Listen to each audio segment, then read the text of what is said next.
attaques, j'espère que vous allez bien. En tout cas, aujourd'hui, me revoilà pour la rubrique jeux vidéo numéro 2. Donc aujourd'hui, eh bien, je vais vous parler d'Overwatch. Donc Overwatch, peut-être que vous connaissez et que d'autres ne connaissent pas. En tout cas, eh bien, justement, c'est pour ça que cette vidéo va vous servir, puisque je vais parler donc d'Overwatch, donc présenter un petit peu les personnages, vous dire comment moi j'ai connu Overwatch, ce qu'est Overwatch et aussi les rumeurs qui circulent à propos d'Overwatch. Alors, Overwatch, eh bien, c'est un jeu vidéo de style FPS, donc qui est sorti il n'y a pas très longtemps. Donc ce jeu vidéo en fait est un mélange un petit peu entre le FPS et le MMORPG, puisque bien on a donc ce style d'FPS tel que Call of Duty où en fait on incarne un personnage et qu'en fait on a une arme et qu'on doit viser donc contre nos ennemis et que on est avec des alliés et que en fait on doit donc on est plusieurs personnages et qu'on doit vaincre les ennemis.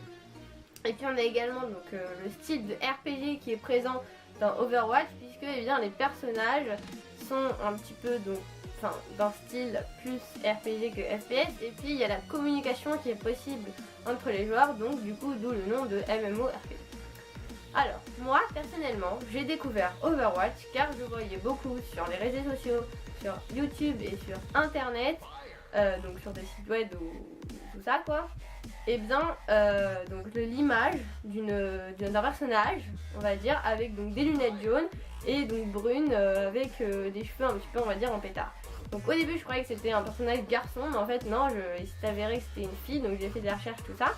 Et je me dis mais pourquoi on voit beaucoup ce personnage en ce moment qui circule un petit peu partout sur internet.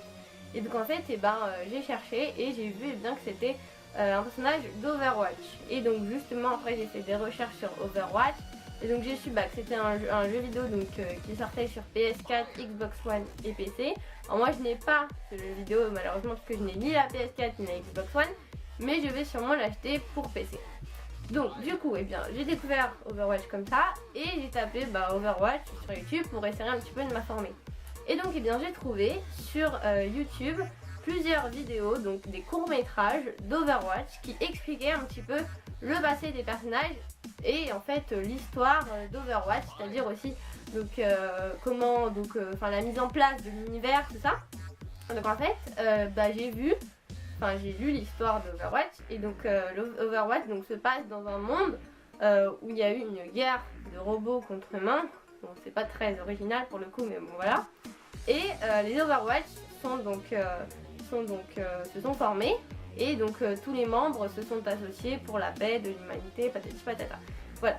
Donc malheureusement il y a eu des incidents qui ont fait que Overwatch s'est dissous, donc du coup ils étaient chacun à plusieurs endroits du monde on va dire.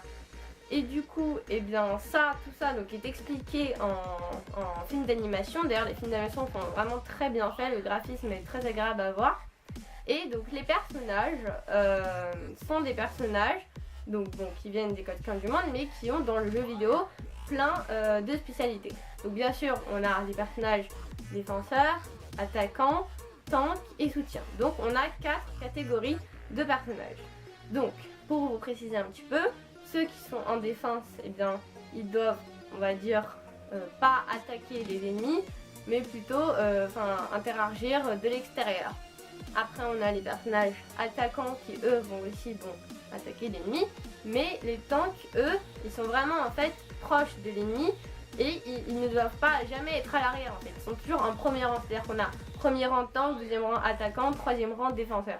Après on a ceux qui sont en soutien et qui eux vont se charger de soigner les alliés et ils vont pas attaquer les ennemis en fait. Bon, personnellement ça serait le style de personnage que j'aimerais le moins jouer. Moi je préférerais plutôt jouer des défenseurs. Mais bon, libre à vous de choisir justement le personnage. C'est pour ça donc justement Overwatch est très diversifié et c'est là un point fort du jeu. Donc après au niveau des personnages, on a des personnages qui ont été ajoutés au jeu au fur et à mesure. On a par exemple le personnage de Anna, donc très intéressante comme personnage, qui a été rajouté il n'y a pas longtemps, et le personnage de D.Va, donc qui elle est un tank et qui en fait est dans un mecha, qui est une sorte de robot qu'elle contrôle, mais elle peut aussi sortir du mecha, mais elle n'est pas très forte sortie du mecha. Après on a une snipeuse, on a une aussi qui s'appelle Mei et qui dirige la glace, qui contrôle la glace, on va dire. Et on a aussi donc tout un tas d'autres personnages aussi qui utilisent des grenades, des mitraillettes, enfin voilà, après ça c'est aussi beaucoup dans les FPS, ce genre de personnages. Mais le graphisme des personnages, donc je pense qu'il est plus vers le RPG, plus dirigé vers le RPG que le FPS. Après bon, on a des personnages très diversifiés au niveau du caractère, de la façon dont ils sont, c'est ça justement qui est un point fort. Après, donc, au niveau des films d'animation, je vais revenir là-dessus pour donc vous dire que justement c'est ça qui m'a surtout permis de connaître beaucoup de choses en fait sur Overwatch, puisque bien en fait ça relate aussi des événements de l'histoire. Parce qu'en fait ils expliquent le passé des personnages, du coup ils relatent aussi les événements de l'histoire. Et récemment, il y a donc un nouveau personnage qui a été ajouté qui s'appelle Sombra. Et donc on a une histoire aussi qui a été spécialement créée, donc un film d'animation sur ce personnage, et en fait où on nous explique que c'est une hackeuse. Donc par contre on ne connaît pas son vrai prénom, alors que les autres on connaît, c'est la seule en fait qu'on ne connaît pas son vrai prénom.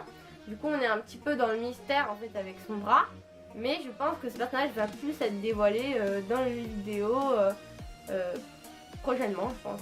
Voilà.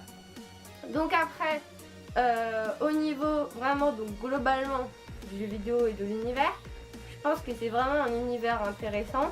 Après je pense que c'est pas pour rien que Tracer, celle avec les lunettes jaunes, un petit peu garçon manqué, donc brune, je pense que c'est pas pour rien donc qu'elle a été beaucoup mise en avant, parce que bon déjà c'est un petit peu, du coup c'est devenu l'allégorie d'Overwatch, mais aussi parce qu'il y a beaucoup de joueurs qui la jouent. Ce personnage, c'est vrai qu'elle est intéressante parce qu'en fait elle peut se téléporter quelques secondes avant qu'il soit arrivé quelque chose, pendant quelques secondes avant qu'elle meure, et elle peut aller d'un endroit à un autre très rapidement, d'où son nom Tracer. Voilà. Donc et bien voilà donc ce que je connais sur Overwatch, donc mes connaissances quoi, voilà.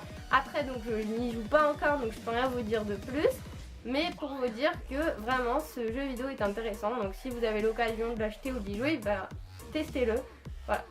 Donc, n'hésitez pas à me dire vous dans les commentaires ce que vous pensez d'Overwatch si vous l'avez en jeu, ou donc également ce que vous avez pensé de ma vidéo. En tout cas, je vous remercie de l'avoir regardé. N'hésitez pas à vous abonner à ma chaîne si ce n'est pas déjà fait, à mettre des j'aime, et je vous dis ciao à tous dans une prochaine vidéo. Matane!